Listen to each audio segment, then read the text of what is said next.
Over the course of 2025, foreign investors have steadily been pulling back from Indian equities, and right now, the trend signals more than just routine profit-taking. With renewed tariff threats from US President Donald Trump casting a shadow over global sentiment, foreign investor flows are shifting. As a result, India is feeling the brunt of the impact. Well, according to domestic brokerage Elara Capital, the so-called smart money is seeing significant redemptions. Smart money is the category of funds that are long-only active funds that bet very specifically on India. Well, this category of funds has seen significant redemptions this year.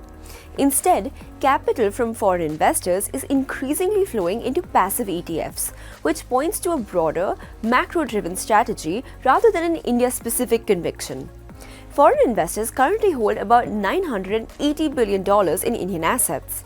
Of that, about 40%, which translates roughly into about $390 billion, is held via these funds.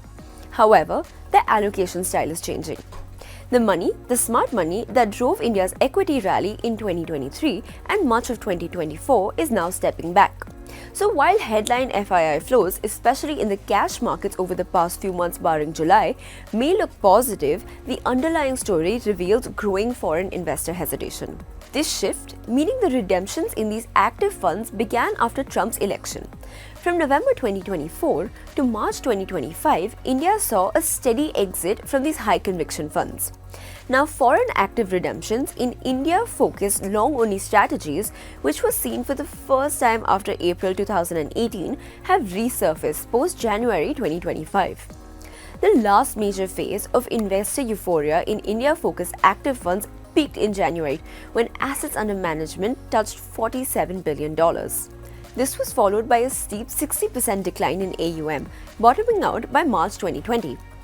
A strong recovery phase began in March 2023 at $28 billion of AUM, which surged to about $70 billion by September 2024, marking a near full reversal of the earlier outflows.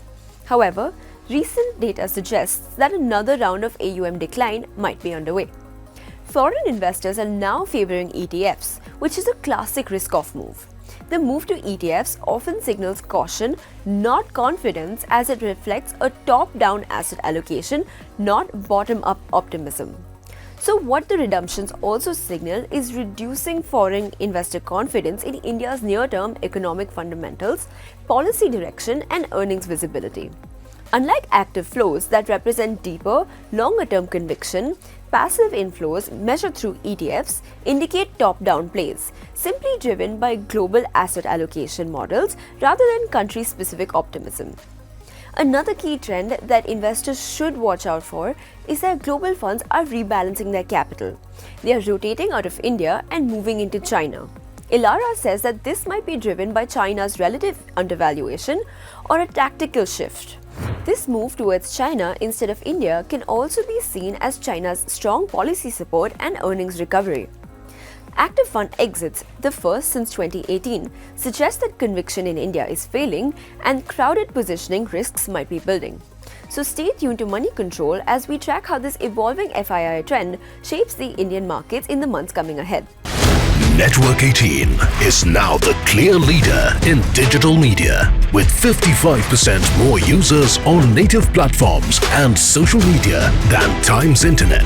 Network 18, the undisputed leader of news networks, way ahead of the times.